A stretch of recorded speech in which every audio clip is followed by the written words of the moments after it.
Para mim, derrubar o Lula é prioridade. Primeiro que ele está completamente perdido. Segundo, porque a população sente um apelo muito mais forte para um tema mais amplo que a economia, que é o seu próprio bolso, que é a questão do PIX, infelizmente, do que a questão da perseguição. Em um pronunciamento impactante, o deputado federal Marcel Van Hatten lançou palavras incisivas ao clamar pela volta das manifestações populares contra o governo de Lula.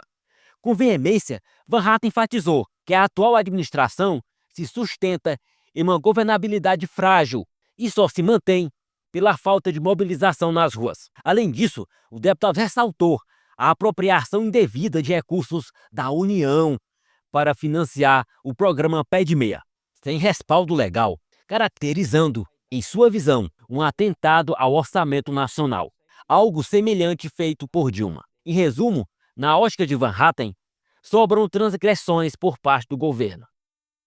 Veja. Nós precisamos tanto batalhar também por um impeachment, né, do Lula. Eu acho que até a gente fez bastante já de manifestação, tinha que ter feito mais, até concordo, mas as pessoas estavam com medo e ainda tem muita gente receosa. Mas para mim agora, viu, para mim agora, foco é manifestação contra Lula, sabe? O vídeo, para quem não entendeu o cenário ainda, depois do vídeo do Nicolas, foi um vídeo brilhante, falando da questão do PIX, deu para entender que o que está pegando mesmo é Lula está completamente perdido. Deputado, mas se o Alckmin assumisse, eu acho que melhora. Qualquer coisa é melhor que Lula, sinceramente. Não, sim. Mas você não acha que a perseguição que eu lembro dessa mesma... Não pode piorar com a legitimação de um candidato, sei lá, que se coloca como centro-direita moderada? Adriles, nem que seja para desgastar... mas é inevitável perguntar. Não, ó, duas coisas. Primeira, isso eu ouvia também quando a Dilma era... eu participei de todas as manifestações quando a Dilma dizia, mas será que não é pior que o Temer? Só para reiterar que na época do Michel Temer assumiu, não tinha perseguição política. O meu ponto é, com o Alckmin, a perseguição política, eu acho, tenderia a aumentar pela legitimação de um candidato, entre aspas, de centro-direita. Mas eu queria ouvir sua opinião. Bom, acho que a solução correta mesmo seria caçar a chapa toda, porque o processo foi completamente viciado. Se a gente começar a voltar atrás até a questão da eleição mesmo, vocês lembram que teve a votação da cassação da chapa Dilma Temer, né? Lá atrás. Eu critiquei que não tinha sido cassado inteiro. Foi depois do impeachment, aí teve a cassação da chapa, e aí o TSE disse, não, com a chapa tá tudo certo. Fizeram o impeachment da Dilma, mas, enfim, foi por causa dos pedalados, mas com a chapa, com todas as irregularidades que houve na campanha, que ainda foi muito menos do que aconteceu agora, nas eleições passadas, com o dedo do TSE interferindo em todo o processo, né, naquela época foi muito menos, e assim mesmo a chapa não foi cassada. Então, acho que isso é ilusão pensar que vai ser cassado. Bom, esse é o cenário. Cenário 2 é impeachment, cenário 3 é desgaste até a eleição. Até acho que desgastar até a eleição pode ser mais útil para o Brasil. A gente bota alguém de direita mesmo lá depois. Agora, para mim, derrubar o Lula é prioridade. Primeiro que ele está completamente perdido. Segundo, porque a população sente um apelo muito mais forte para um tema mais amplo que a economia, que é o seu próprio bolso, que é a questão do PIX, infelizmente, do que a questão da perseguição. Tá? É óbvio que na escala de valores pessoal minha, perseguição política, censura, prisão ilegal, isso tudo é muito mais grave do que um problema econômico, mas não é para a população. Isso aí é ciência, né? História, é economia, é assim que funciona a vida. Pronto. E terceiro, a vaidade do Lula é tão grande que ele não consegue imaginar que, tendo voltado à presidência, depois de ter passado na cadeia pelos crimes que cometeu e ser solto e etc e tal, que a população possa não gostar dele, né? Ele tem horror a essa ideia. Então, ter gente na rua, no Brasil, como a gente sempre teve, chamando a atenção do mundo todo, porque as manifestações pelo impeachment da Dilma não foram manifestações só aqui no Brasil, saíram nas capas dos jornais do mundo todo. Isso é simbólico na nossa guerra internacional contra a esquerda. É simbólico ter esse povo todo na rua contra o Lula e deixar ele absolutamente fragilizado também diante da opinião internacional. Ainda mais agora com o Trump na presidência. Então, na minha opinião, nós precisamos voltar às ruas com força nesse ano. Já tinha que marcar, até passando esse período agora de janeiro, aí, imagina aí para o mês de março, alguma coisa, na minha opinião também no Brasil todo, tá? Chamar as pessoas para a rua e vamos para cima desse desgoverno aí, do Haddad, do Lula, pode botar também contra Lula e Alckmin, não vejo nenhum problema. Agora, a regra é clara, como dizia o Arnaldo, né? O impeachment do presidente leva à assunção do vice. E eu discordo de você, Adriles, mas aí é uma questão de opinião, não é uma questão de fato. A gente só vai poder checar na hora da verdade, né?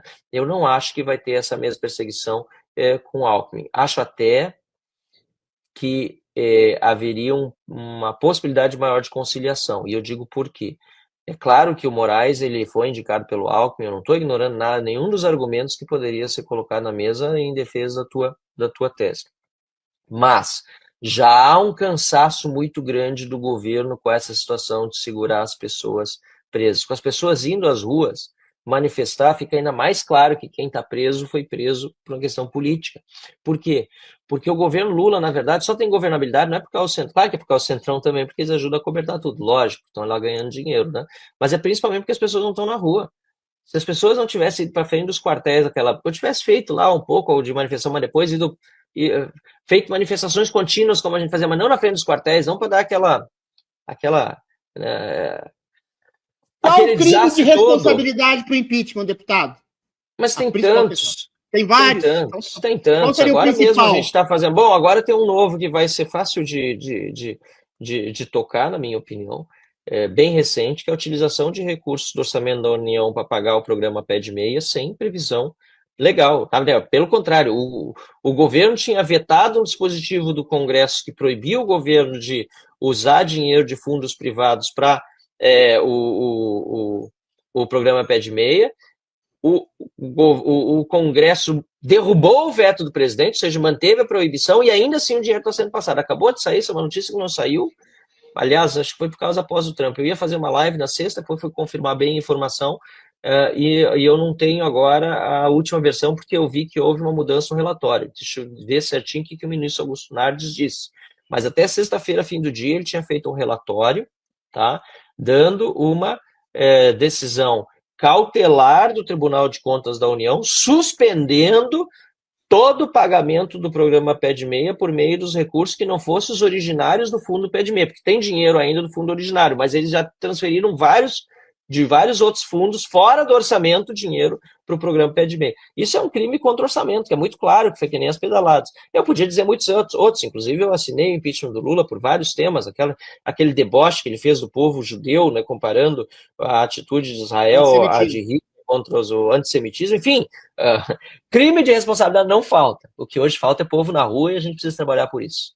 Será que aqueles partidos de centro, que são base do governo, trairiam Lula?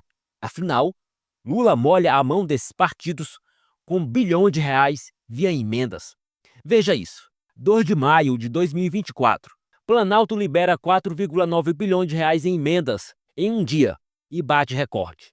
Com nova liberação, o governo já autorizou 13,8 bilhões de reais em emendas parlamentares entre janeiro e abril deste ano. 2 de julho, recorde histórico. Em ano de eleição, o governo Lula pagará 30 bilhões em emendas. O Poder Executivo decidiu repassar cerca de 60% do montante previsto em emendas parlamentares deste ano, ainda antes das eleições municipais de outubro. 6 de dezembro, corte de gastos antecipando negociação de ministérios e força Lula a liberar 10 bilhões de reais em emendas. O governo tenta aprovar ainda neste ano pacote fiscal, mas tem encontrado resistência de partidos com ministérios. Valor de emendas liberadas em 2024 deve ser recorde, 40 bilhões. 9 de dezembro, o governo vai liberar 6,4 bilhões de reais em emendas parlamentares, diz líder. 10 de dezembro, portaria da pedalada libera 6,4 bilhões para emendas.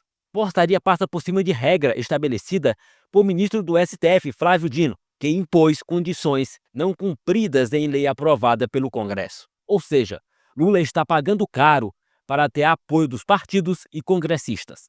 Um verdadeiro escândalo à vista de todos.